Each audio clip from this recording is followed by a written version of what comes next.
आज एक बड़ा बदलाव हुआ है। बिहार में स्थगित नगर निकाय चुनाव को लेकर 2 दिन पूर्व बिहार सरकार ने नगर निकाय चुनाव को लेकर पटना हाईकोर्ट में एक पुनर्विचार याचिका दायर की थी।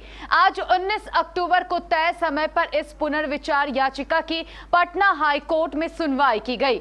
सरकार के इस याचिका की सुनवाई पटना हाईकोर्ट के चीफ जस्टिस न्यायमूर्ति संजय करोल द्वारा की गई।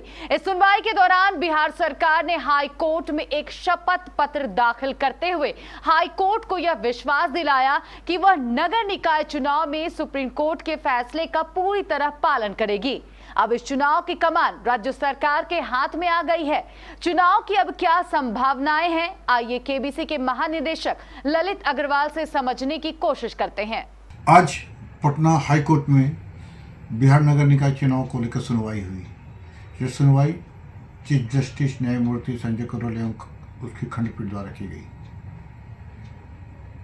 यह सुनवाई बिहार सरकार द्वारा दायर पुनर्याचिका पर की जा रही थी।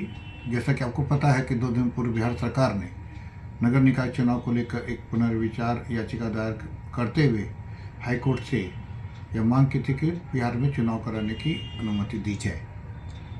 हालांकि पहले बिहार सरकार सुप्रीम कोर्ट जाना चाहती थी, लेकिन उसने बाद में सुप्रीम कोर्ट जाने के बजाय पटना हाई कोर्ट में पुनर्विचार याचिका दायर कर दी। आज इस पर विधिवत सुनवाई भी हो गई। सुनवाई के दौरान बिहार सरकार ने एक एफिडेविट शपथ पत्र पटना हाई कोर्ट में सबमिट किया, जिसमें उसने कहा कि वह आगामी चुनाव में जो सुप्रीम कोर्ट की गाइडलाइन है उसका पालन करेगी। जो ईबीसी क्लासेस के लोग हैं जो है उसके लिए एक कमेटी बना दी गई है, सरकार का कहना है। और जो सूबे में राजनीतिक रूप से जो पिछड़े लोग हैं उसका आंकड़ा तैयार किया जा रहा है, उसकी समीक्षा की जाएगी और इस दिशा में सुप्रीम कोर्ट की गाइडलाइन का पालन किया जाएगा। सरकार की इस